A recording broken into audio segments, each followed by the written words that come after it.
na pala ang anak sa mayaman. Wow. Mabuti nagising pa kayo. Tanghali na naman ang bangon ninyo.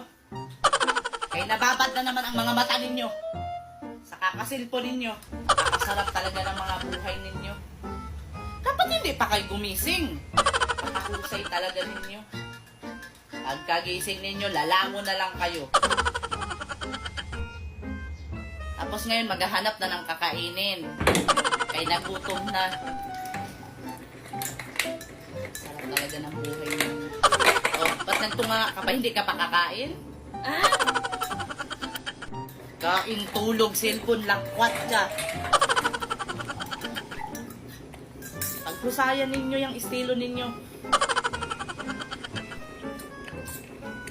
Senyora, kain na. Ikaw, wawa ka naman kung magutom ka dyan.